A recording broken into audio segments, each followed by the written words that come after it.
Well, good evening, everybody. We're gonna lose the music tonight. Since nobody is enamored of the music as much as I am. There. Are you satisfied? You win. I gave in. All right, is anybody out there? I know it's kind of late. I see two people. If you are, so if you're watching on Facebook or on Periscope, I invite you to come over to YouTube, where it helps me if you watch on YouTube, and we'll be chatting over there. Mark Kaplan, been a long week. Has it? Yeah, let's talk about that. Questo Piccolo Kaiju? Look who it is. But who, do I know you? Thanks for tuning in. Ned Reamer. David, are you still there? You were there at 11:07. It is 11:07. David, good to see you. It's late, but not too late. That's so funny. I almost made a graphic that said that before, but I just decided to start it up. But that's that's exactly what I was thinking. And hey, Albert, you missed the music. You can't win with you people. I just want to see. Oh, do I know you? But you're obviously a Queen fan. Oops. Okay, I just lost it. Love the music. Missed. Okay, okay. All right. I'm not wearing my earplug. So I'm not hearing the relative volume. Greetings and salutations, Susan. David, you're really there. David, there are like we should catch up someday. That's one of the best things about this whole. One of the best things about the virus. Of all the great things about a global pandemic, one of the best things is this catching up with old friends and let me know if I have the relative volumes okay. I like it. Where were all you people that liked the music when I said when other people were complaining about it? Didn't you see? But I do want to use the music for a specific project, and that I think it's most fitting for, where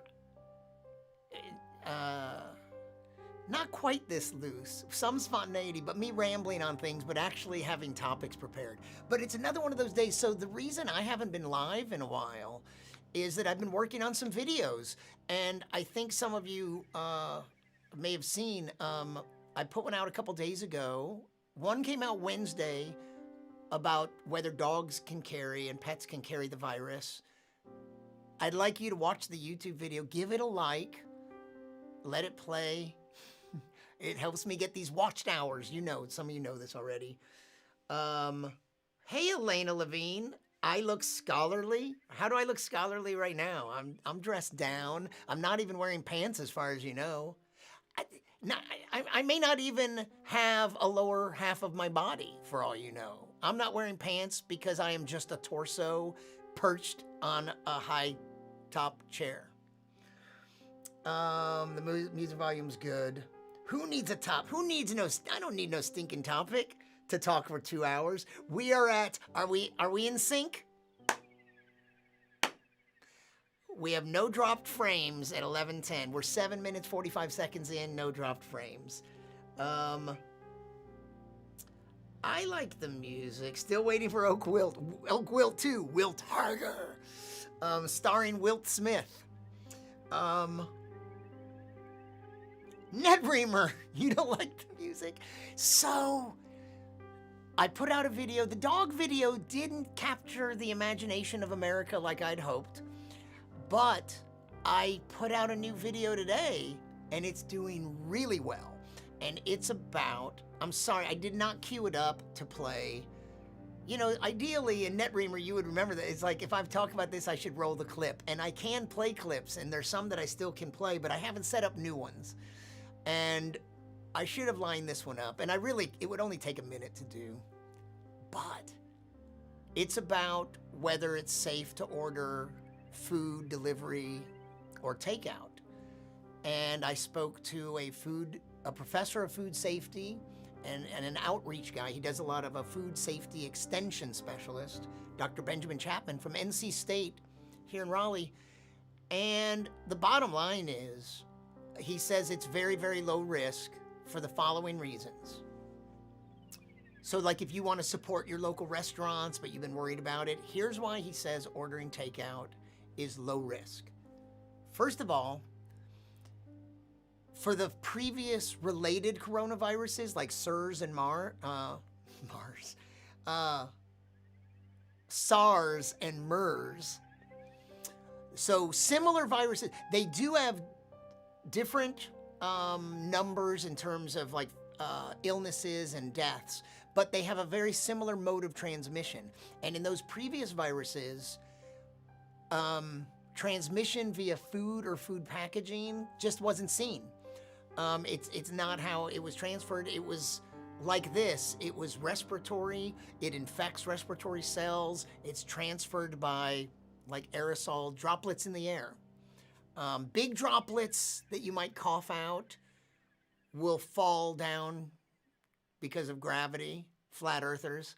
But small particles hang in the air a long time. So the big risk factors are like dining in a restaurant and being around people and recirculated air and being around an infected person. But so the main thing is there's no evidence in those previous similar viruses, similar by mode of transmission.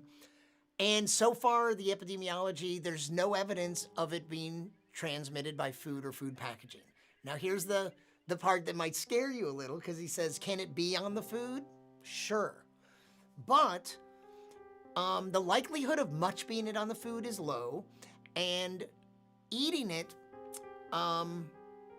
it's probably not going to find the kind of cells that, so there's a certain kind of cell receptor, and not every kind of cell has it. It's called the ACE2 receptor. And respiratory cells have it, and it gets in there and it causes a lot of damage. But even if some other cells have that receptor, it may not cause that big a problem if it gets in them. This part, take that with a grain of salt. That part was from me, like kind of my understanding of something. But the main thing is, it really doesn't like the acidity in the stomach. The stomach acid should kill it. So even if there is a little on there, now if there is, say, let's say you get delivery, first of all, hopefully no one has a really symptomatic person working for them. If someone is showing symptoms, hopefully they're not delivering your food. And he talks about risk levels a lot. And the thing is that it's just like, this is a very low risk because you should just watch the video. It's explained a lot better. But when you get, let's say, food delivered, you handle the packaging, bring it in, take the food out, wash your hands. Do a good washing of your hands with soap and water for a good 23 seconds. That's how long Her Majesty by the Beatles is at the end of Abbey Road. And the likelihood is just really low. So that's what, you know, he doesn't say you should do this or not do this, or you shouldn't worry about this or not worry about. All he can say is that with all the evidence we have, that's a very low risk, whereas hanging out and being around people, especially if they're symptomatic, that's higher risk. So, let me catch up on, you guys have been chatting, and it looks like you're talking about me. Lots of comments. The music volume's good. We're enjoying it. You look scholarly. Topics. Talk about science. The sync is perfect over Chromecast. Good to know. You know, the real problem, David, is it goes out. It's usually fine as it goes out live. Later on replay, the Facebook version tends to be really out of sync, especially if you look at it on an iPhone, even if the Periscope and YouTube videos are in sync. And I don't know why, but I'm going to try a different software package. Can't wait for the jokes. Elena, you're always pressuring me to read jokes. You know what? So the new video came out today. It already has 22 or 2,300, depending on, it says different things in different parts of YouTube. It's doing fantastic. Over 2,000 views the day it's been released. That's really good for me. It hit in, like, a lot of people are like, oh, this, we wanted to know this. Good question. But you know what? Speaking, you want the jokes. I got one. You know what you guys could do? I don't know if you can do it while you're watching this, but when you look at this video, watch it, give it a like, and go look for the one shitty comment by Raj Kumar, and give him a thumbs down, and give my reply to him a thumbs up. You know what he said? He said something like, I don't trust, like, I don't find this, what's the word he used? Because the guy has comedian in his name, and what if he's crazy like the Joker? It's like, I want to go, the Joker's a movie, you know? It's like, what if he's malicious like the Joker? But he already doesn't find it trustworthy because it's a comedian. And then he said something else that I don't remember. You should never read the comments. But anyway, give him a thumbs down. He's the science comedian. It's fine. We're not worth the effort. What will he say next? I can't wait to find out. If only I had a time machine so you could skip through this bullshit. I saw your food video today, NetReamer says, and that is why I looked around some and found the streams you did nights ago, and now I'm here. Yeah, you know what? It's so weird. You know what? Rebel Soak Jim once or twice showed up as a notification, but when I asked him to say hi, he never made a comment. It's just like he checked it out, but we've come a long way. I mean, now I'm back in a studio situation. You should see what I got going on here, but it's reminiscent of the old days, except that I can run it on a laptop. I might drop some frames, though. And,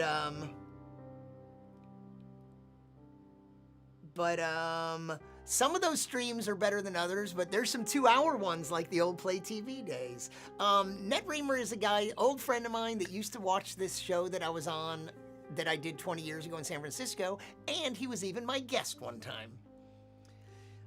It live in the studio. Back when, kids, I don't want to scare you, but there was a time when humans used to meet in person. We would gather together, yes, this is true, and not just for purposes of reproduction. We would actually, for lesser reasons than that, to propagate the species, after the Great Plague, we used to just gather together to watch a baseball game. Yeah, thousands of people, all in one space. Yeah, it was pretty crazy. But that was in the days before the viruses. Plural. This isn't going to be the last one. It's probably not even going to be the worst one. Hey, what kind of comedian is this? What the hell? We came here for escapism and to get some laughs. What is going on here? He's not funny at all. Well, that's what we should tell Raj Kumar. Don't worry, he's not that kind of comedian. He's really not very funny. He's using his hands. Gesture, mister. Gesture, mister. Albert, you are right.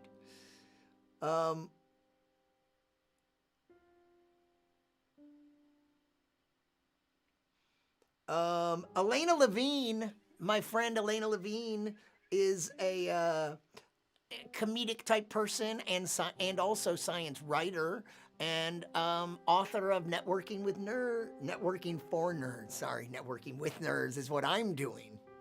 I network with nerds, but she will teach you networking for nerds. He's pontificating. What am I, like a pontiff? Also, the food video is good, and I've pointed others to it. It was very timely as I discussed that with several people in the last few. That's what I was hoping, that people would find that. And the other one that I put out the other day, can dogs carry the virus? They, as far as we know, they're not. And if whatever little rumors you've heard, there still isn't really evidence of dogs being infected by it and carrying it. However, dogs can be a surface, and you don't have to worry about it much with your dog and maybe not your neighbor's dog, but if anyone is symptomatic and coughing on the dog, then they could be as contaminated as a doorknob or a handrail. He's analyzing, he's expounding, he's astounding. Time is fleeting. Madness takes control. Mallow takes control. You did turn off the music. You may not be trustworthy. Hey, Denise. TGIF. Talk to the hand and other things like that. But as soon as I found out you liked it, I turned the music right back on. But I don't have my earpiece in, so I can't hear it. So I like the idea of being able to hear it for the tone it sets. Let's take a look over at Facebook, and only one person, Anna Miller.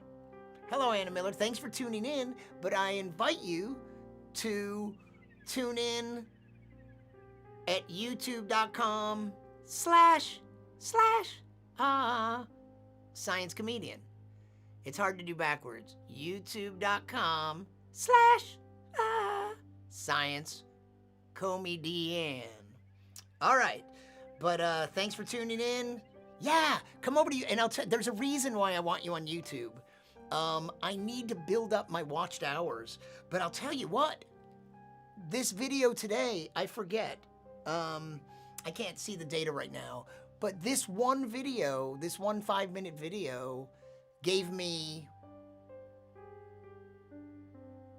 hang on, we're doing math.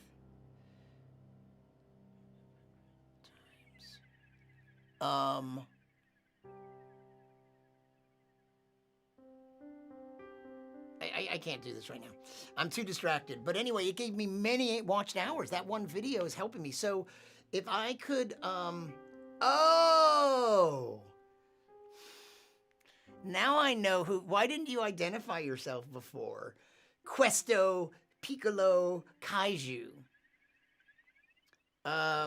Talk about the night comes down, Brian. Okay, Sarah. I didn't realize that was you. Yeah, Brian may just made a post. Brian May, guitarist of Queen, astrophysicist, animal rights activist, stereo photography, evangelist, and publisher. Am I leaving something out? All-around great guy. The one member of Queen whose hairstyle really never changed throughout the course of their career. Look at all the fashion changes Freddie went through. Brian May maintained. There was a period in the 80s where his hair was a little tighter cropped, I think, but it was brief, and I think he came to his senses and went back to the hairstyle that is him. It may change color, but it's basically the same. Yeah, Brian is posting these awesome videos where he's playing guitar and talking to the camera. He talks about social distancing and the virus. He's taking it very seriously and wants us to. And he's got a great vibe, very heartfelt. And then this guitar stuff is really good. And he's even been showing people the chords and showing and playing some solos at half speed to show you how he plays them. But really, then some parts he just plays. And in the description, he even did a little thing. Well, I guess before he started the video, he recorded himself playing some rhythm, and then he played it back and he played with himself. He played live with himself playing on the laptop, a video of him on the laptop, and then he joined in. It was pretty cool. And he has some experience with multi-tracking. But in the description, he referenced a very old Queen song from the very first Queen album that he wrote called The Night Comes Down. He was talking about an acoustic guitar that he still has that he used on that song, and he mentioned Jealousy, which is off the Jaiz album many years later. Like, oh wow, it's not even, they really cranked out a lot though. The Jaiz album probably came out, I'm gonna guess 1978-ish. And their first album was 73, but they put 1973, they put 2 albums out in 74, and it's 2 of their greatest albums, followed by, in 75, A Night at the Opera, another of their greatest albums. And then the next year, Day at the Races. And the next year, 77 was News of the World, and probably Jazz in 78. So they were cranking out just amazing work. More than one. Guitar God, over 200 hours. Yeah, thank you. I think that's about right. So that one video already has gotten me now what I need. And Anna, I don't know if you made it over here or not. I just have to build up my watch time. I need 4,000 watched hours for the past year, and I have about 1,000. However, these live streams have helped a little bit because you guys watch for a long time. Even though there aren't very many viewers, you're hardcore viewers and you're watching for a long time. We really need to, I gotta get the Science Comedian Street Team. Oh, hey, thank you, Anna. You came over. So here's the thing. I'm a comedian and I'm a public speaker doing science communication talks. So I have no personal appearances, because that was in the days when humans gathered in groups, and sometimes someone like me would speak to a whole group of humans at once in the same venue, in the same room. But that was then, and this is now. So I have no gigs. I can do video stuff, but I have to start, and I'm making some money from some video work, but I have to kind of reinvent my entire income for now. But I wanted to do this anyway. But I can't monetize Facebook. But YouTube, you can, but before you can even apply for monetization, you need a minimum number of hours watched. So that's what I need. A way that you can help me, I'm not yet setting up a Patreon and asking for actual money, but anything that, if you subscribe to my YouTube channel, if you watch any videos, and if you'll give them a like, share them with people, tell someone else to watch them, it will help me out immensely. And maybe if I build up my YouTube channel, one day it could be a source of income even. But also, it really is just as important to me that how fun. I want to do a stream like I want us to look back on these days as, remember when it was just like the dozen or so of us? Remember how fun that was? And maybe one day we can still do a little private group, and it just like us 10 or 20. But it would sure be nice to build this up where there were a ton of people watching. Wouldn't that be fun? And then, what if I could afford a free intern or something, and I could have help on video editing? What is that, Al? Oh yeah, money. Anyway, then I could just do a better job. What if I could make this my full-time job? Like, instead of having to edit videos and work on them all day for some other projects and other clients, I could just do my own thing. Wouldn't that be beautiful? So Krieger, did Krieger come in? Hey, Michael Krieger. Albert Nurek is saying hi to you. You guys, chat amongst yourselves. So I talked about The Night Comes Down. Sarah, what else would you like me to talk about? Sarah is one of my friends from Instagram, where we're part of this community of Brian May fans and stereo photography enthusiasts. And that's a lot of Brian. Obviously, Brian has some fans because of this band he was in. But he has this huge community that he's developed of people that he's turned us on to 3D photography, stereo photography. And we share photos on our Instagram pages, and he follows a couple hundred people, and I'm one of them, and so is Sarah. You can be my free intern. Yep. You're just saying that. So here's a little secret, since it's just us.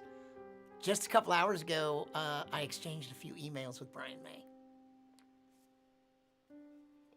That guy.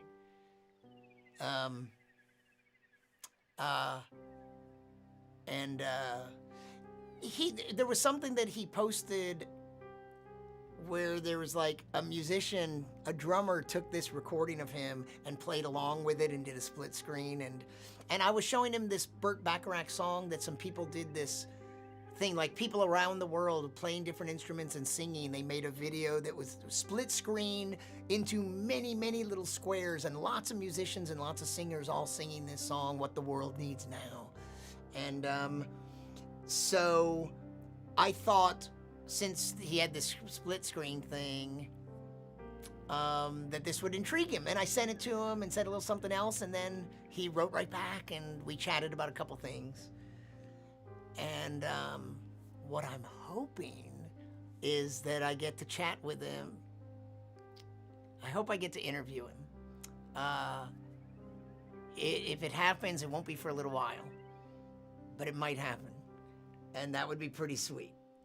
So, Albert says we're all bots. Do you remember that song, Albert, we must have been around in high school.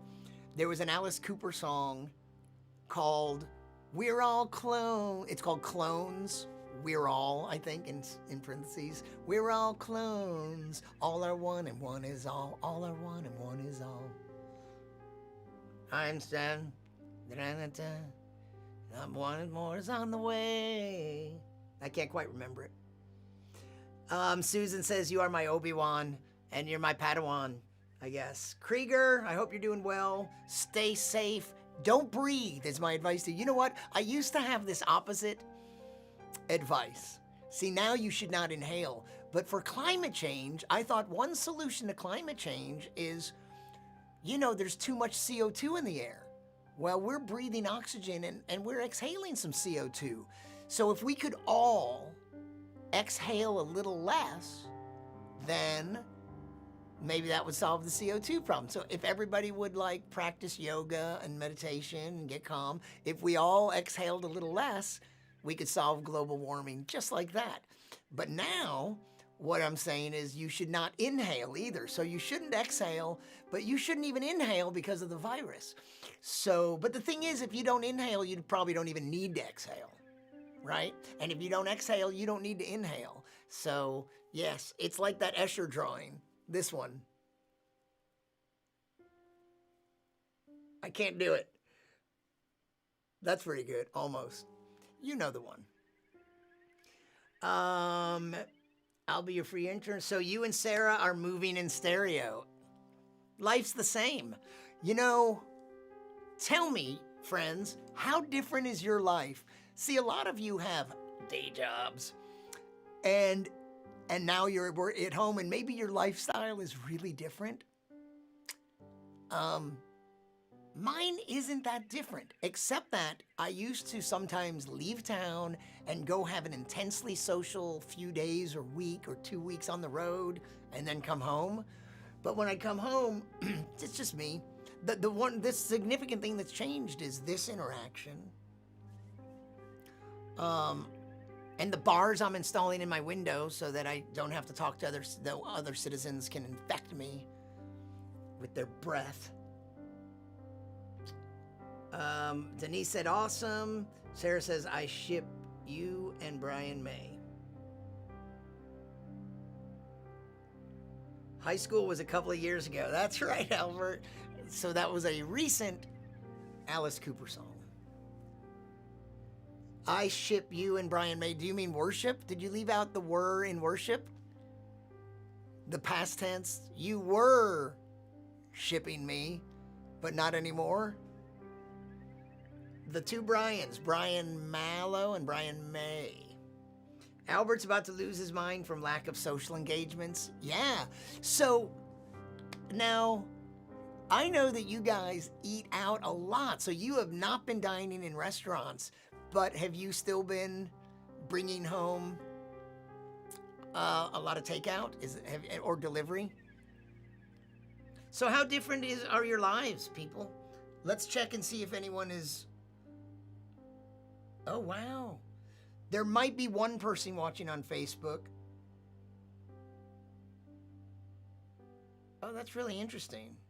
Jody Liss, if you're on Facebook, I implore you to come over to YouTube. There's my YouTube channel. Come over here. It'll help me, and Michael Krieger's over there, and Albert Nurek is over there, and we're having a great chat. Jody, it'll help me. I'm trying to build up my YouTube channel. Get off Facebook, Jody Liss. Don't make me Facebook shame you. Leave right now. Shut it down. In fact, close your account and come to youtube.com/science comedian. Come over to my science comedian. Okay, you're coming to my YouTube channel. Yes. Come on over. All the cool kids are over there, and you'll see an active chat because I've been discouraging everyone.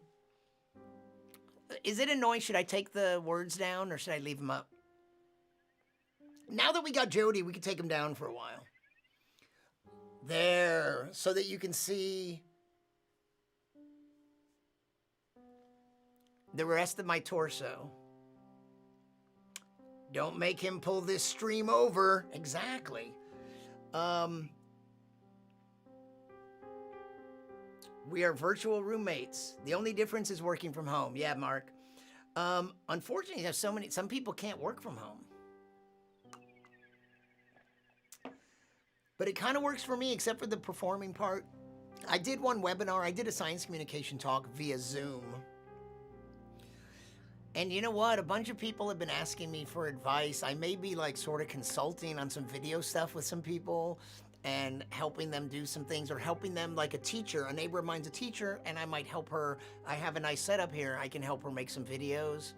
So it's kind of weird. But mostly I would just like to do, like, wouldn't it be great if this is all I had? I didn't have to actually edit videos. I could hire out a better editor, a faster editor than me. Although I'm very particular, so I'd probably have to be involved. But wouldn't it be great, like NetReamer, if you're still out there, like the old show I did, where if that was the whole focus, where like somehow this was bringing in money, and then I could focus on this, and I'm going to evolve this into more of a show. Albert's losing his mind from lack of social engagement. A lot of takeout. Susan's an introvert, so you're not as antsy. They're fine, dear. Which part is fine, dear? We'd never have guessed that you're particular. Either that's a slam or it's total sarcasm. But why? I mean, this has a pretty loose... if I was real particular, maybe I would, I'm crossing my arms at you, Susan. Maybe I would prepare some material or even something to talk about. I have thought about some funny things that I should do. The words. Yeah, I'm pretty particular about the words. Hey, by the way, Albert and everyone, if you were going to interview Brian May, what's a question you would like to ask him? I have neglected, I've been busy today and I haven't eaten much. And I just had some peanuts and that's not enough, so I'm going to eat some string cheese. And I have to eat it the way string cheese is designed to be eaten.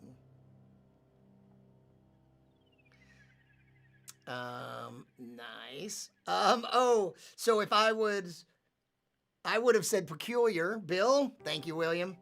And Albert says maybe you would check the sink every few minutes if you were, yeah, like what kind of person would do that? All right. I do it. And then you got, oh no. I don't want to drop, you're not supposed to eat in the studio. First rule of production, no food or beverages around the not that fancy video equipment. Just don't let it become an incident. Food porn, pinkies out. Was my pinky sticking out? I didn't notice. Was it? Now I'm doing it on purpose, but is that what it was doing? Roll back the tape. Do we have a clip? Roll back the tape. Oh yeah. Don't let it become an incident. String cheese incident. I don't really know them. They're just a name to me. Like my favorite new band, Fecal Plume.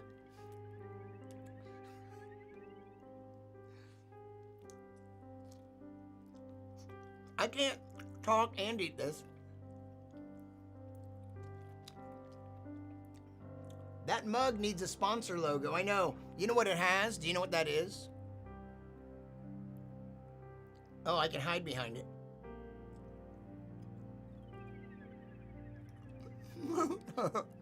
This food porn is censored. You can just, if you just bite it, it does not taste nearly as good. I think we all know that. Anna says that's more like eating corn on the cob, yeah. Wait. Pinky's out. Oh, that mug. It was a gift. Tara gave this to me. That's from The Big Bang Theory. A show which I have mixed feelings about, but I enjoyed it for a long time, and then I just it's one of those I just drifted from, not for much reason. I just got busy with other stuff, but I watched it for a while. Brian, is that seriously how you eat string cheese? Sarah, I mean, you just saw it. Is that seriously how I ate string cheese? I mean, what do you think I was acting? I'm not an actor. Did you think I was acting? And what do you mean? It is string cheese. You don't just bite off like it's some other kind of cheese. It's meant to be like that, and it's better that way. Each of those little strips, it's just better than if you just gnaw on it. Don't make me ban you, Sarah, after I beg you to join the stream. I'm complicated that way. I'm full of contradictions. I contain multitudes. Don't ask of what. Question for Dr. May. What was the worst, dumbest, funniest assumption someone had about you that came out when they interviewed you? Well, that's an interesting question. That's a really unusual question, David. Rock, paper, scissors, lizard, Spock.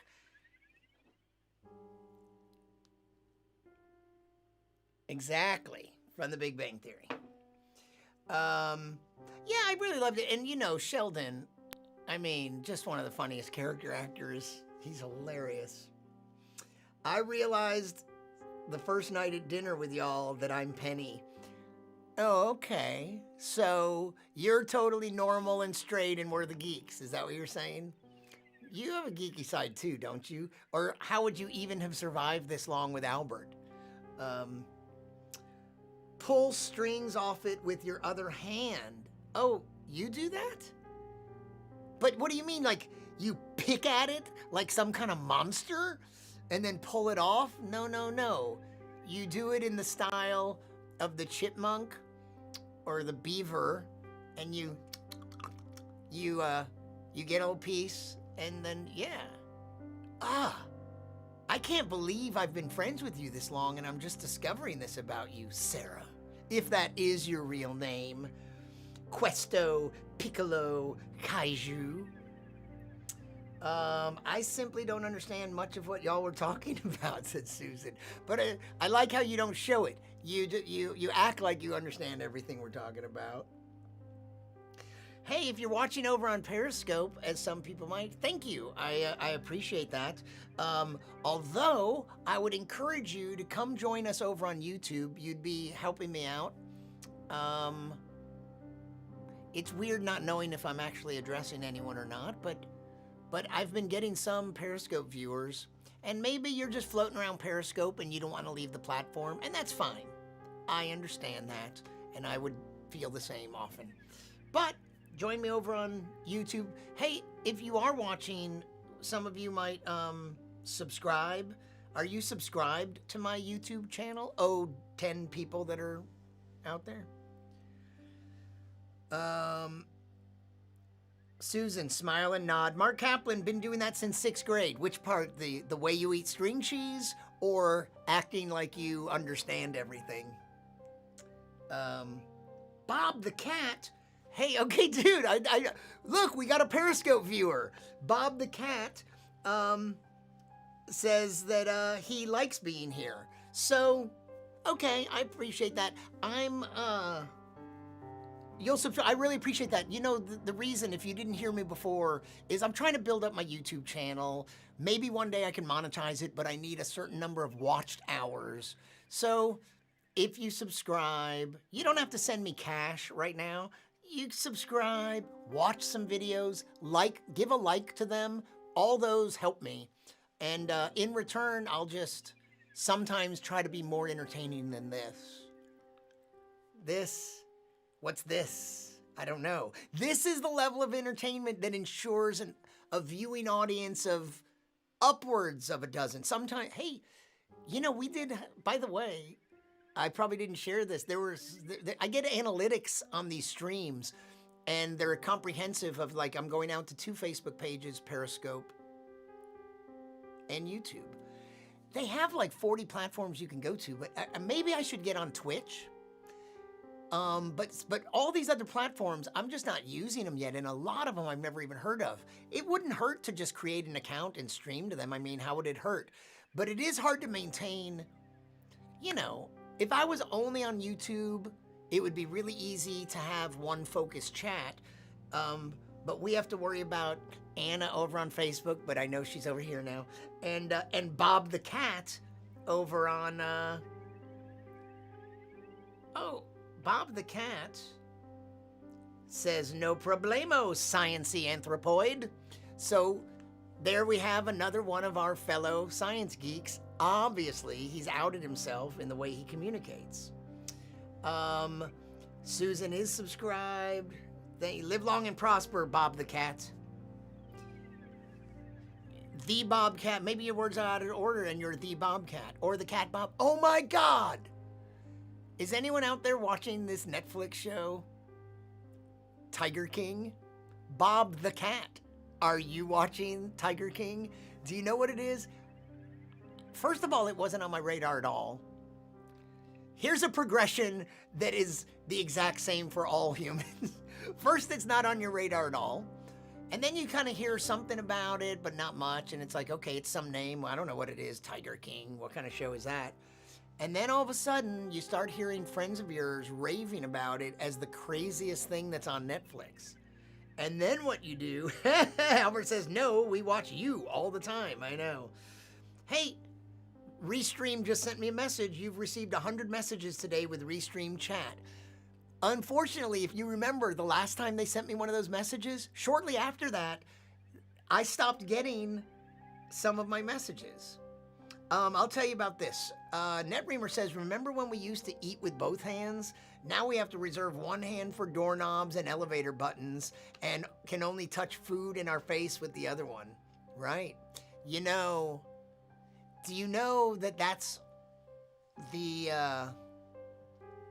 tradition in Ethiopian? So for Ethiopian food, I used to have, I wonder if you know this restaurant. It used to be on Haight Street in San Francisco, David, called Masawa.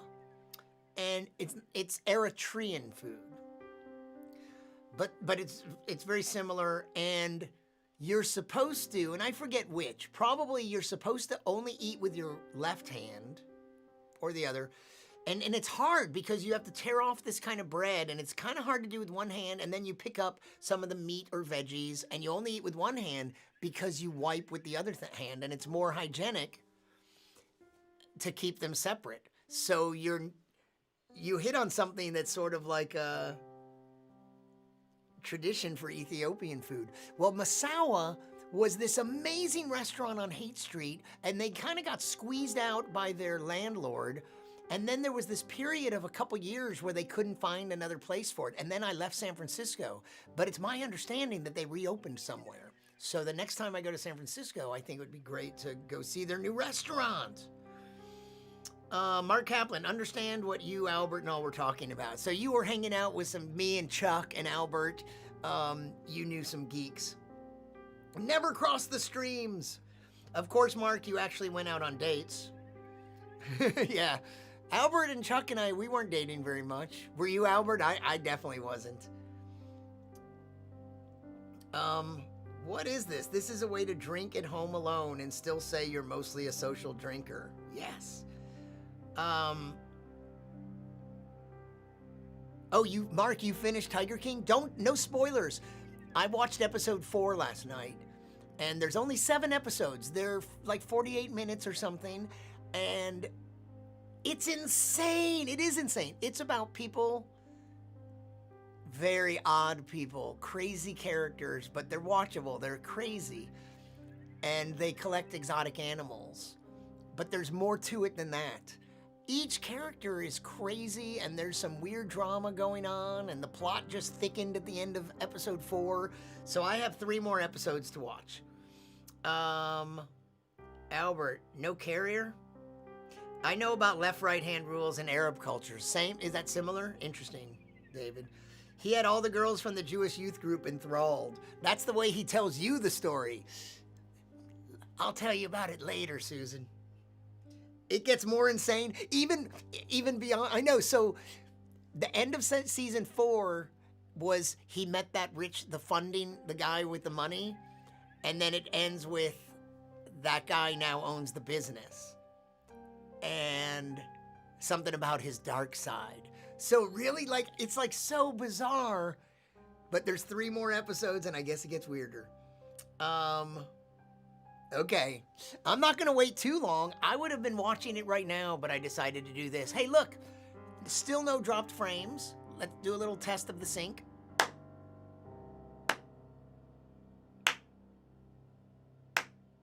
Are we in sync? And did I miss any other? Bob the Cat. What's Tiger King? Okay, so that's it. It's a docu-series. It's a documentary series on Netflix. 7 episodes following these people that collect exotic pets. But there's more. There are mortal enemies and hypocrisy and insanity, polyamory, arrogance. I don't even want to give you any spoilers. The main character, the Tiger King, what a character he is. What a combination of weird things that it's like, how can he be all these things? He's this gay, hillbilly, gun-toting, exotic pet-owning, country singer that's recorded his own music and cheesy videos. He's an insane character with 2 husbands. And I mean, that's scratching the surface. And watch the first episode and you'll understand. If you have Netflix, Bob, it's insane. And apparently it gets even crazier. Good sync. Mark says, I did enjoy Albert and Chuck's banter. Yeah. Yeah. Albert, you know what? Remember in those days, some years back, boy, you know, Chuck passed away in 2013. In 2013, in the span of 4 months, 3 people that were very close to me died. 1 a month with 1 month off for good behavior. It started with Chuck in April. And Albert, I know I've told you this before, but our friend Chuck, Mark, I don't even know if you know this. He got very big. He let himself go. You remember how buff he was? He was not as healthy later and had high blood pressure issues, and we were worried about him. My ex and I were kind of concerned about him, as I'm sure Albert was. And then one day, I got out of the shower one morning. I think it was on Earth Day, April 20th, 2013. And I had a message from Albert. Now, Albert and I, we emailed a lot. And what I was actually just going to say, remember those days, you, me, and Albert and Tara? We had a little email group, and especially when we were riffing bar jokes and geeky bar jokes, and some of which ended up in my act. And just, remember those? Those were fun times around 2009, 10, 11, 12. But Albert and I, you know how it is with people that you can be really good friends with, and our mode of communication was email. And nowadays, often it's private messaging on Facebook, you know, Facebook Messenger. But I got out of the shower and I had a voicemail from Albert, and that sort of set off alarm bells. It's like, that was weird. And then I listened to the voicemail, and Albert,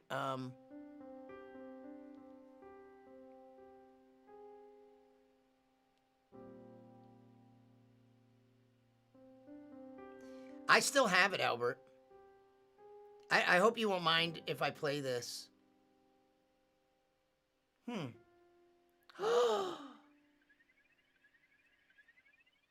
Oh, that's not where it is. Here it is, sorry. Oh, man. There it is. On April 20th of 2013, Albert. I hope you don't mind. But it was like this, I knew when I heard your voice. Hold on.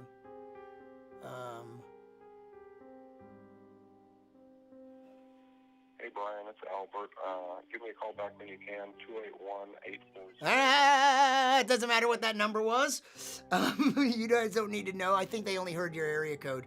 But, Albert, like, the tone of your voice, and all you said was give me a call, and I knew exactly what it was. I didn't know that he had passed out. I knew it had to do with Chuck, because you didn't call me. Voicemail, and you just said that.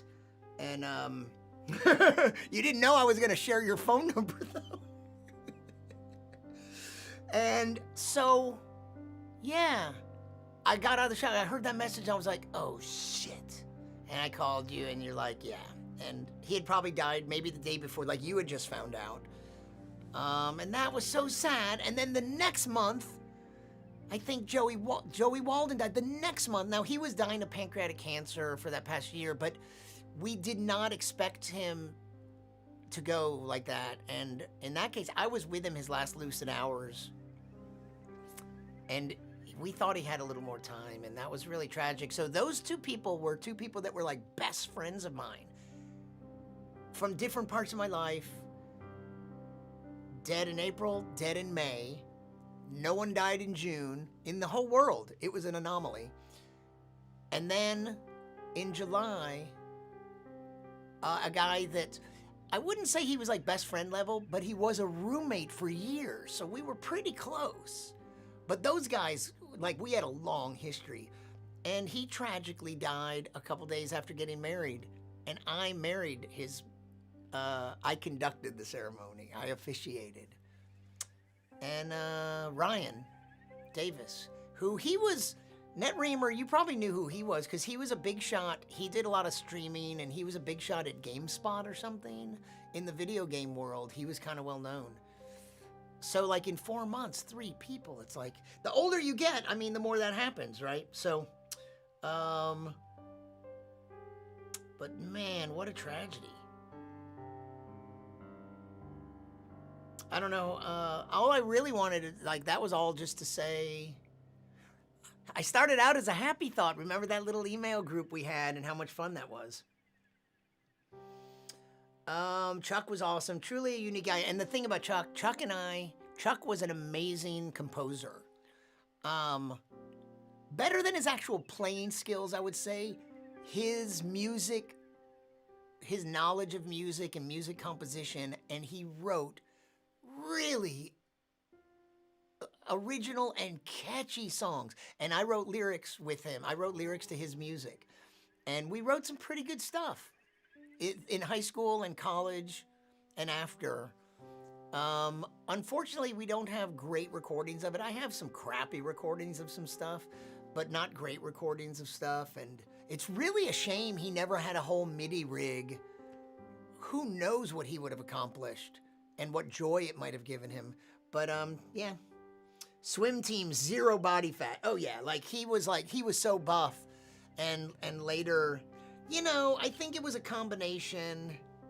You won't, but I would do a great ceremony, and then Joey that I mentioned that died, Tara and I had he conducted our ceremony and he died a year later. I married Ryan and Anna, which they had been together on again, off again. They had a on again, off again 10-year relationship. And then finally, I married them because I had something to do with their first date.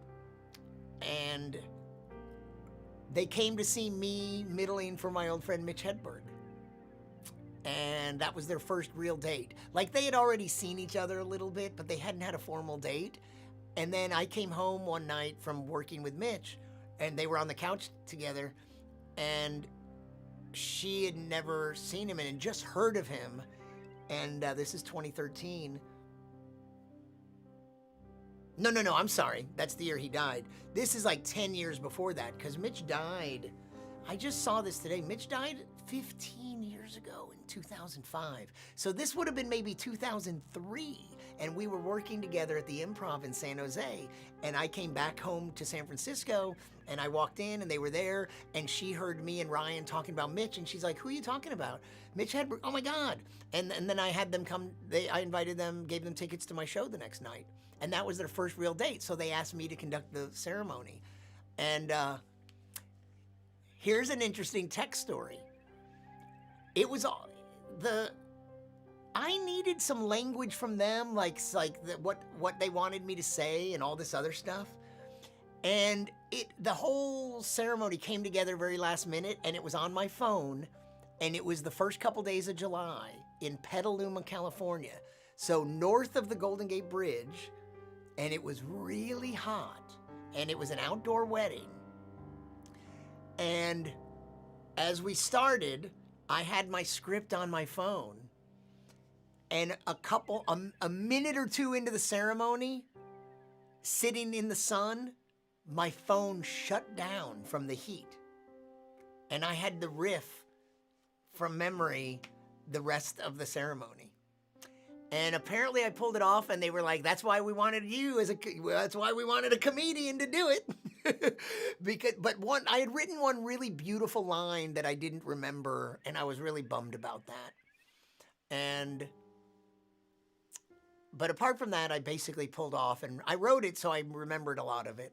But yeah, all right. So yeah, and then a couple days later, he dies. Now, he was a little overweight too, but he was young. He was not I never found out if he had like a congenital heart situation or something, because he was too young to pass away. It was so pretty tragic. 4 people in 3 days that I knew really well. In 3 months, not 3 days. Was the ceremony in sync? It was in sync with the times. The New York Times? No. So you know what? We've done an hour, and it is late. It's already midnight here. Daniel Whiteson. Hello, my friend. Thanks for tuning in. I'm, as you can see, I encourage you to join me. And there's a little group, a small group, over at youtube.com/science comedian. Anytime I say something that rhymes with Flash, I can't avoid the Flash Gordon theme song. So Daniel Whiteson, thanks for tuning in. Maybe it's just a drive-by, virtual. I'm probably wrapping this up anyway, but come on over to YouTube. All the cool kids are there. They're chatting in the comments over there.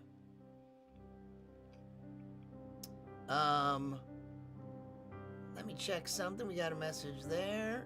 Nope. Just saw the ad for it. Oh, cool. Thank you for tuning in. So, it's always good to wrap it up. Thanks, Sarah.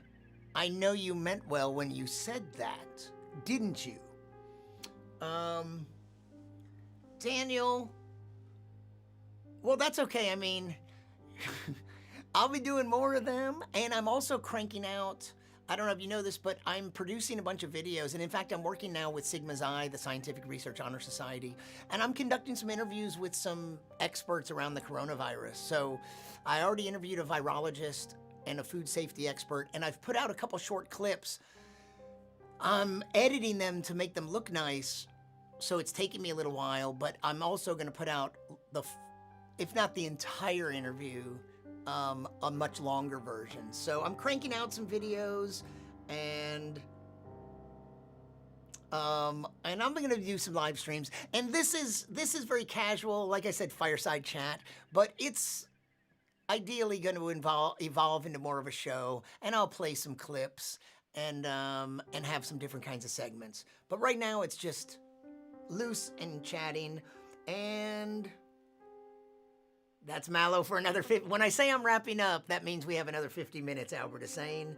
Are you answering questions or telling jokes? I haven't told a lot of jokes. Yes, I could answer a question, but, you know, physicists, what kind of question does a physicist ask a comedian? I know the kind of questions that a comedian asks a physicist. I like doing that. But what kind of question would a physicist ask me? Your wife is a microbiologist developing a test for coronavirus in city sewage. Why that's weird specific combination of things, Daniel? Sarah, where was that? Where you said it's always good to wrap it up? Ah, condom joke. Gotcha. Those of us that haven't been sexually active, we don't even think about condoms anymore. And of course, no one is sexually active in the days of the virus, in the gaze of the quarantine, in the gaze of the virus. So, or both. Yeah, I have told some jokes on here. And so your wife's a microbiologist. Very cool. Ooh, a microbiologist and a physicist marrying each other. Is that even allowed? How are you going to raise your children? As microbiologists or as physicists?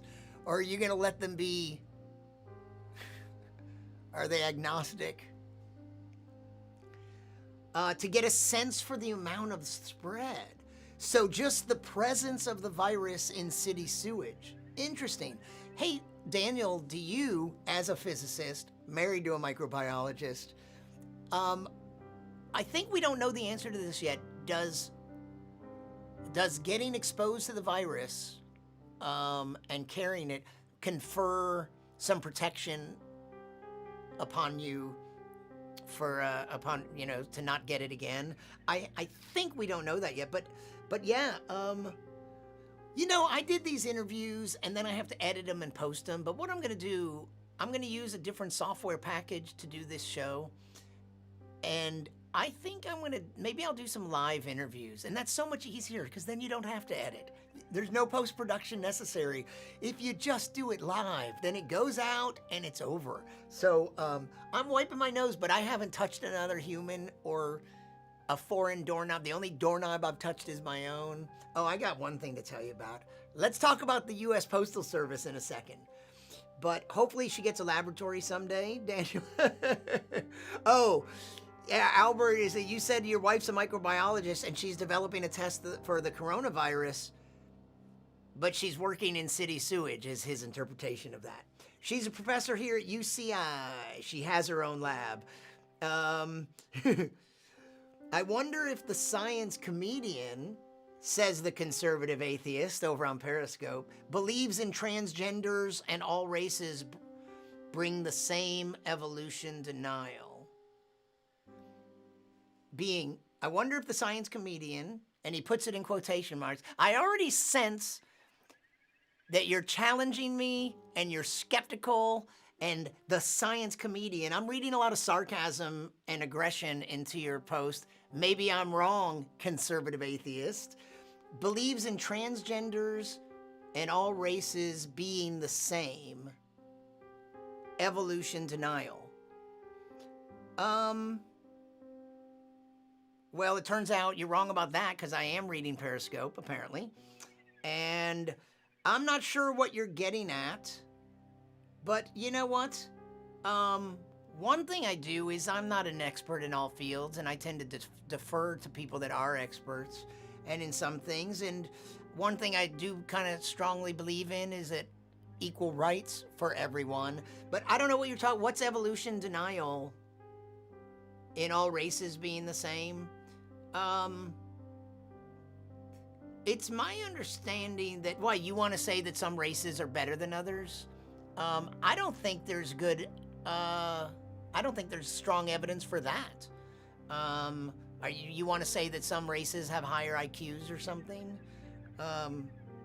IQ tests are totally culturally, variant. So I don't know what your point is, and maybe you're gone anyway. A little hit and run, because I didn't answer you soon enough, but it sounds like you were trying to start shit. The kids prefer biology. What if they walk into a bar? We don't know how long people will be immune. Yeah, we suspect it will if it's similar to SARS. So SARS did confer some protection?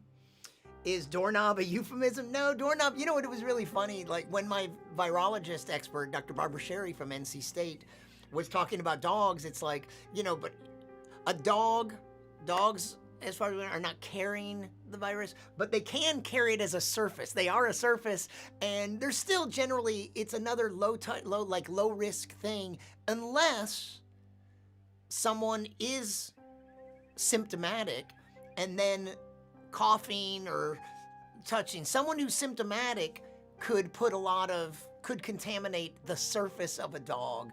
But she was like, and she said in that case, you don't have to worry about your dogs if you're not symptomatic, and worry about snuggling them, but you might have to worry about others if that's the case. And she just said that, then you might not want to pet that dog. You might not want to pet your own, but just like I wouldn't want to touch a doorknob that you touched. So, yeah.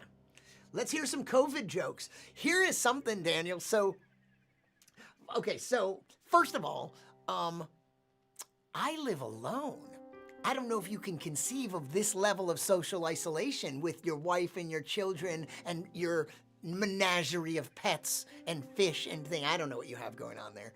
Maybe none. But maybe as many as the Tiger King, which we were discussing earlier.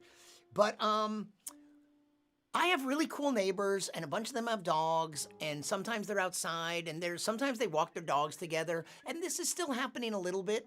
It's actually broken down a little bit, but the thing is, the humans are all, this is why I even wanted to ask the virologist about dogs, because we're still socializing a little bit outside, but we're keeping vast distances between us, but sometimes the dogs would like to go from one human to another, spreading love. Hopefully that's all they're spreading. And so that's why I was curious about that. But sometimes, since I'm cooped up in here, I've been really isolated. Sometimes when I hear my neighbors out there, I'll step outside and we'll chat a little. And like I said, we're keeping, I'm on my porch and they're out and they're in the street or at the curb, at the sidewalk, or we're all spread out. we come a little closer, but we're keeping a real safe distance. So sometimes I hear noise out there.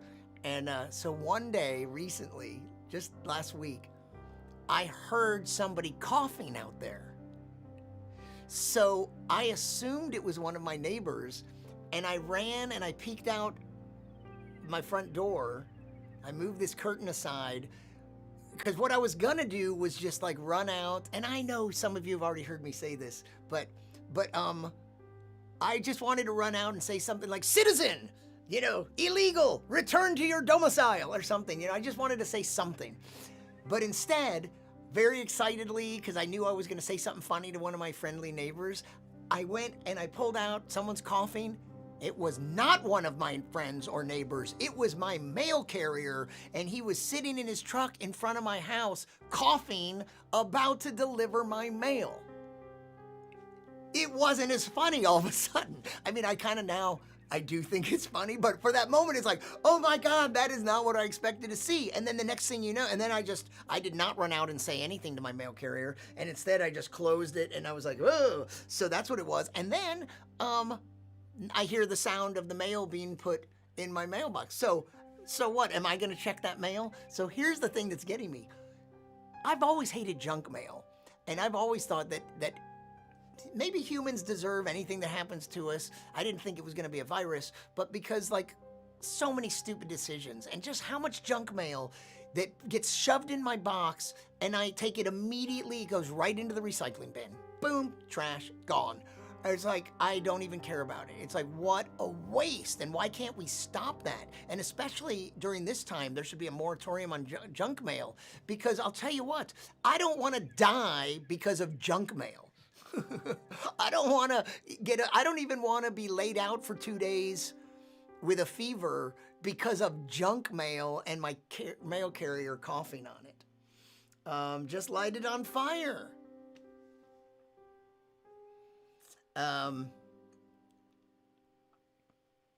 So, I know that wasn't much of a joke. There's more though. I mean, we talked about fecal plumes the other night, and we talked about, the whole toilet paper problem, it's like the new slogan and new hashtag that I want to get out there is eat less, poop less. Right? It's pretty logical. Eat less, poop less, thus requiring less toilet paper. So we suspect it will if it's similar to SARS, but it's unknown. Yeah, that's what, as far as the food safety guy said, and the reason my new video is about delivery food being low risk, takeout and delivery, is that the effects of this virus and the numbers of people that get ill and people that die aren't the same, but the mode of transmission is the same as those previous coronaviruses, and there's just no evidence of those viruses being transmitted via food or food packaging, or even in grocery stores. There's just no evidence of it. And we know what some higher risk modes are. And so that's one reason. And then also stomach acid, it doesn't really, even if it's on the food, it may not be dangerous to us. So I don't know, but it is early in it, and there's a lot to learn still. The New York Public Health strongly urged not engaging in a specific sex act due to COVID-19. Wow, I like the way Mark, said that so vaguely that we all have to imagine and wonder if our favorite sex acts are on that list. A specific sex act because of COVID-19? Mark, then why did you follow that with potato sack races are best? Which of the races are best? It's always good to greet assholishness with humor and sarcasm and silliness that's not what they want to engage with. It's definitely not, Questo Piccolo Kaiju.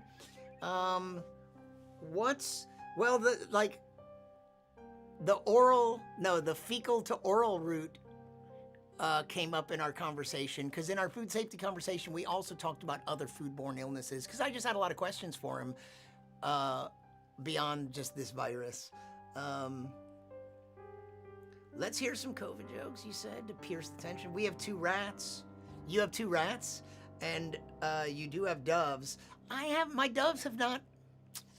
It's such a shame, Daniel. I don't know, like over the past few years, I've had multiple broods of doves show up on a window air conditioning unit upstairs, and I've live streamed and shot beautiful photos and of multiple broods of doves. Morning doves. They almost always, and in every case here, laid 2 eggs, 2 babies hatched. There was some drama where some of them didn't make it, but there was more than one brood one season, and they came back over 2 or 3 years. And then this year, maybe because of some of the trauma last time, I'd hear them landing on the air conditioning unit and walking around and cooing. Usually it's like one cooing and calling another, and one stick showed up, and a couple times some pigeon poop was there,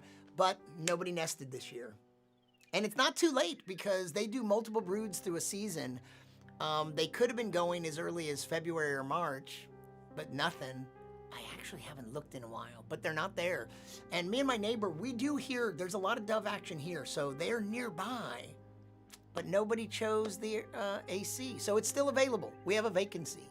We have a vacancy for 2 adults and possibly 2 children. So yeah, Mark, you want to tell us any more about what that specific sex act? We're strongly encouraged not to do a specific sex act. Kaplan is kinky. Bingo. He's not a geek, but he's kinky. You should option your dove trauma for a pilot. Sounds like good stuff. You know, there's a lot of video there of the whole dove story over several broods. There really was some good drama. Let me tell you how drama. First of all, there was this one time where it was really windy, and there were 2 babies in the nest and one of the parents.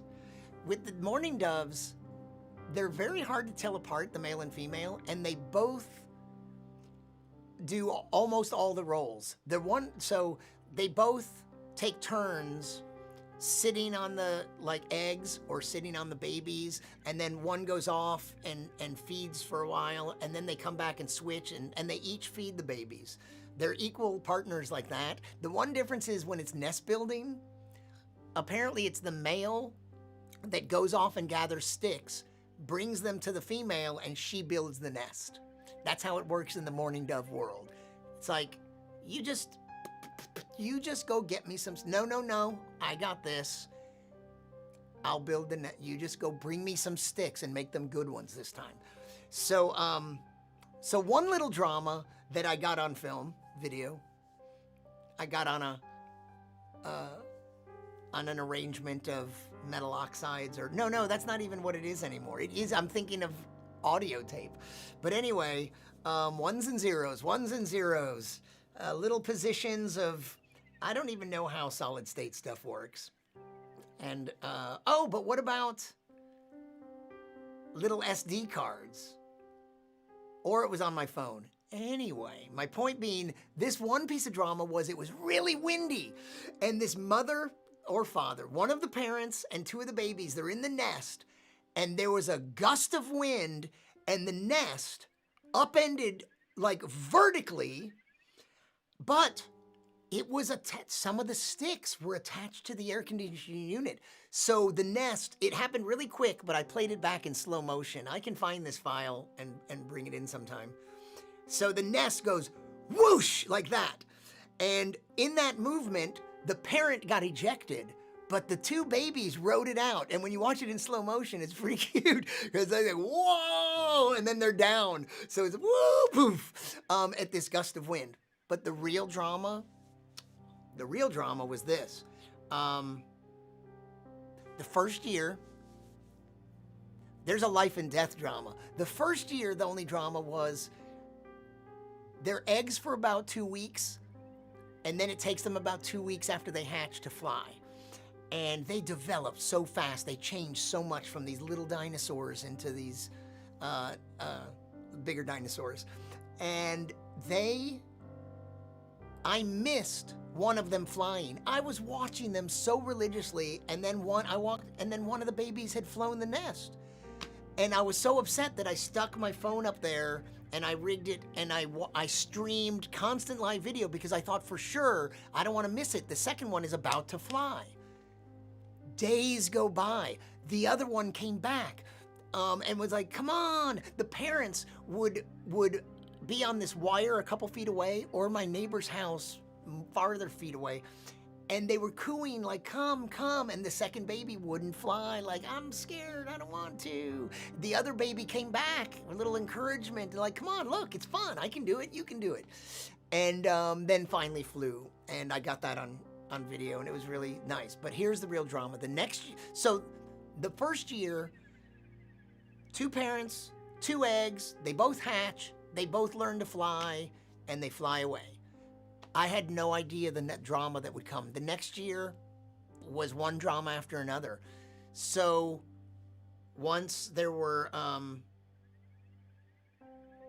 so the first one was 2 eggs, and one morning oh, and by the way, I was looking at them, they were just on the other side of the glass. I was inches from them. They saw me, I saw them, we had a relationship. They were very aware of me. I got great footage of them. And so one morning I come up there, and instead of 2 eggs, there were no eggs. And I went and I looked around, and I found one egg that was punctured. It was consistent, according to Google, consistent with like a crow, putting its beak in and tipping it back. And so it's like, boom, that brood is gone, okay? Another brood, one day there were 2 eggs. 2 weeks later, 1 egg hatched. So the other eggs, they hatch pretty close together, but within 24 hours of each other. So 1 egg hatched. So when I went to bed, there was a baby and an egg. The next morning, nothing.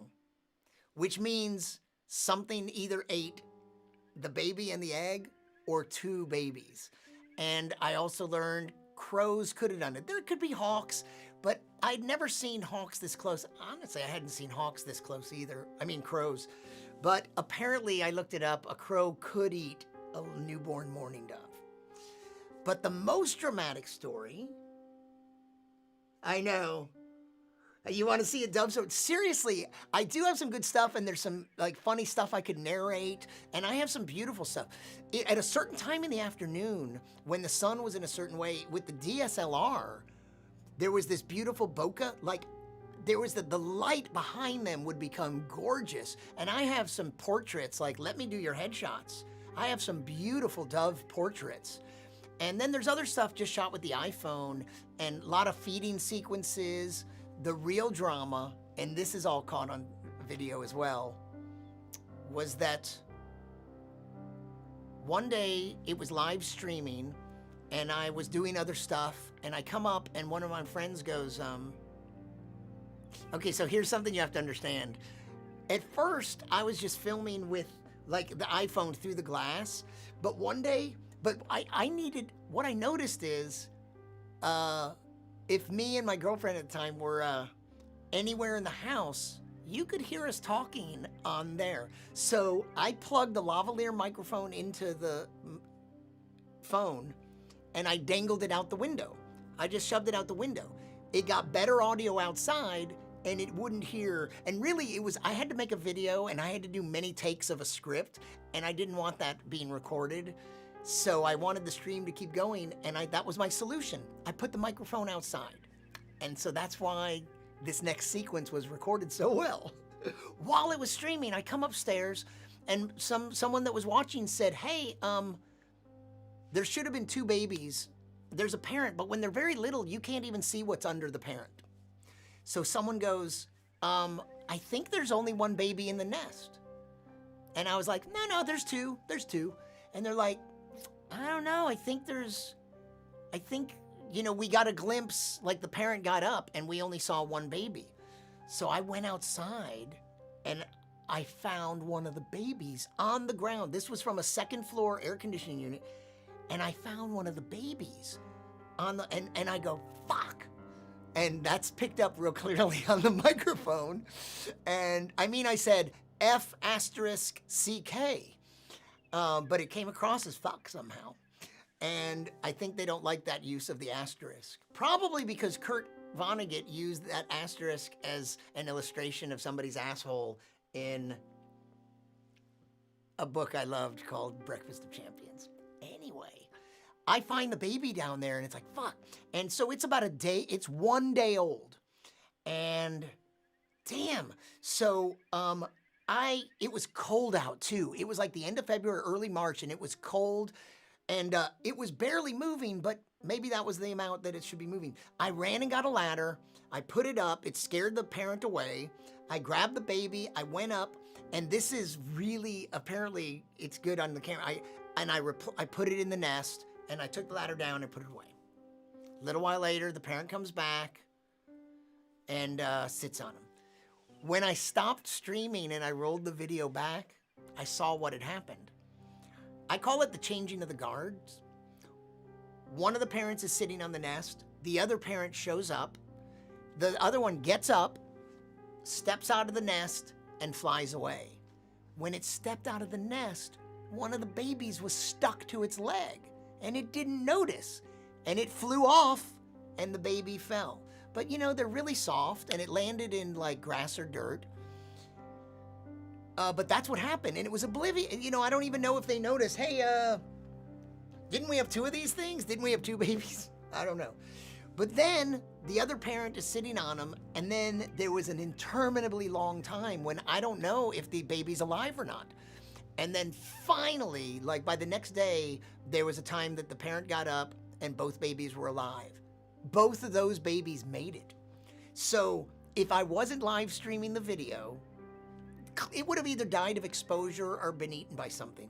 If I wasn't live streaming and if people weren't watching and being that attentive, that bird would have died. But it made it. So that's the story. Now you don't even have to watch it. I gave you all the spoilers. There's still a little more drama. And even though I told you what happened, you have to experience it yourself.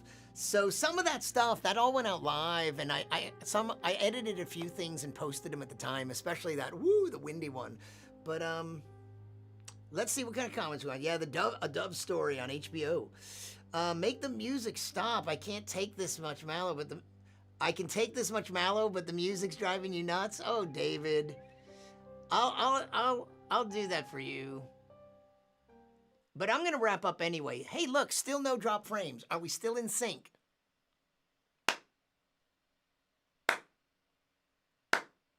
Let me know. A Dove reality show spin-off. Dove's the real drama. Yeah, a spin-off like Better Call Saul, spinning off of Breaking Bad. Oh, Leah, thanks for tuning in. It is totally. Have you read Vonnegut? Have you read Breakfast of Champions? You know what's a weird thing? Have you heard of this experience? 2 artists you love, but one of them doesn't like the other one. That's not exactly the case. I love Philip K. Dick, and I love Kurt Vonnegut. And there's an audio recording of Philip K. Dick, and he's talking about Breakfast of Champions. And the context is that that's the new book by Vonnegut, and he hates it. He likes Vonnegut. He respects Vonnegut. He loved Player Piano, this early novel, maybe his first novel, I'm not sure. But he hated it, and he said it was an asshole's view of the universe or life. And he just thought it was cynical, and it's just like he didn't like it, and he was like happy for them that it was successful, but he hated that book. Isn't it a weird thing when someone you love hates this other thing that you love? Like, it's hard to put together. It's like, but how? But I love your books, and I love that book. How can you hate that book? But I love Breakfast of Champions and Cat's Cradle and Slaughterhouse-Five. And some others. Thank you. The sync is good. Daniel, the problem I'm having is sometimes on replay later, the video's out of sync, especially on Facebook. The YouTube one might not be.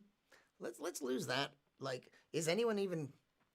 If anyone's watching on Periscope, hello out there. Most of us are watching over on YouTube because I've begged people to. And did anything else? So, because that's been on the whole time, I think the Facebook streams have really suffered. And it is what I want.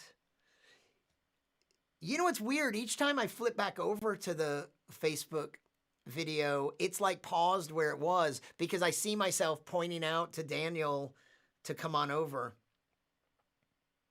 But anyway, the audio is a bit ahead of the video, maybe half a second. We haven't dropped any frames. The problem, it is even weirder than I said. On replay, only the YouTube version tends to be out of sync. And sometimes it's not on sync on the desktop, but it is on an iPhone and not on my neighbor's Android phone. So it's the same file, it's playing in sync, but other people with iPhones, it's out of sync. Sometimes it's out of sync on a Mac on the computer. And you know, it isn't just me because I watched a live stream with the singer Frank Oral. Poi Dog Pondering is a band that they used to be an Austin band and now they're based in Chicago. An old band that I just love. And the singer songwriter has been doing some live streams and they're in sync and he's just using his phone probably, it looks like. But I watched one on replay and it was out of sync. So it's not just me. And Leah, you've read a lot of Vonnegut. I don't remember if we ever talked about that, but me too. Yeah, the live streams, although the other night the live stream, it might be risky when I go this long. Hey, Albert, you were not wrong. It's now an hour and a half, and I was supposed to wrap up a half hour ago. I'm going to wrap up because it's late. What are you doing up here? Well, you're on the West Coast over there. Daniel, where are you? I don't know if you're still in there. But Net Reamer, you're on the West Coast. Susan, you're in Texas. But Net Reamer, you're on the West Coast. And Leah's on the West Coast. I'm not particular at all. Don't be sarcastic with me. Oh, yeah. I don't even mean that. Be sarcastic with me. You're in Southern California. All right. Have you read some Kurt Vonnegut? Daniel, remind me, what's the name of your book? My geeky friends, Daniel, and someone that else you may have heard of, Jorge Cham, who is a cartoonist who does a very geeky cartoon, almost right up there with XKCD. It's called PhD Comics. Have you heard of PhD Comics? A really funny and talented guy, Jorge Cham, and Daniel Whiteson is a physicist, and they collaborated on a book called We Have No Idea. And I highly recommend it. So, oh yeah, you've read some Vonnegut. And Denise, you're in Denver. That's right. We got time zones working for us.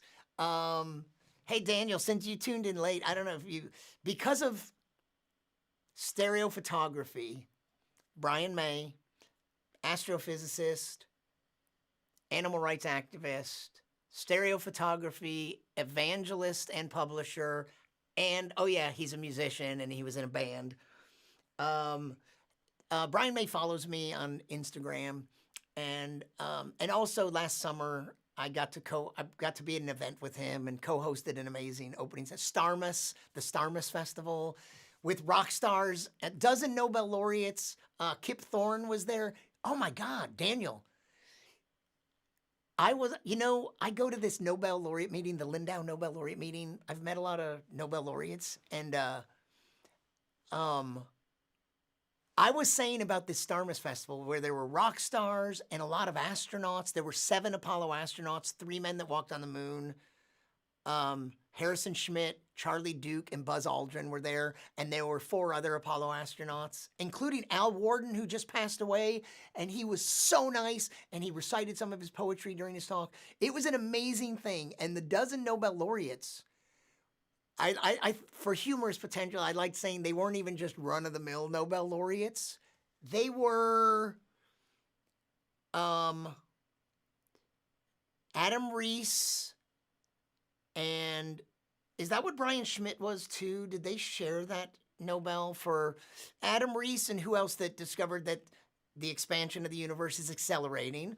Kip Thorne and Barry Barish for gravitational waves. They were there.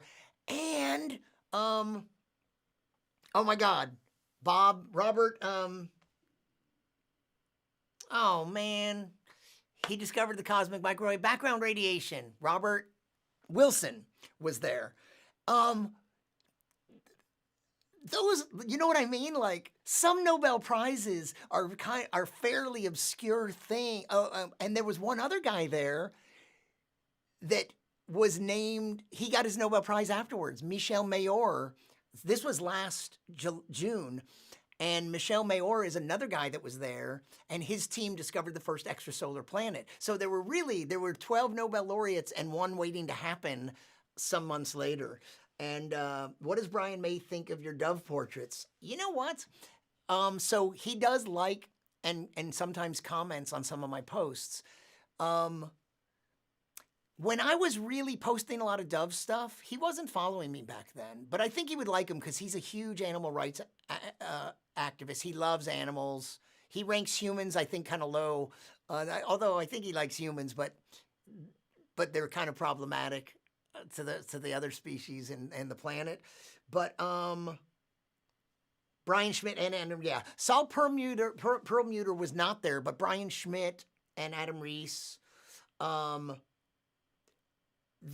met Neil Armstrong's son, Rick Armstrong, and the daughter of,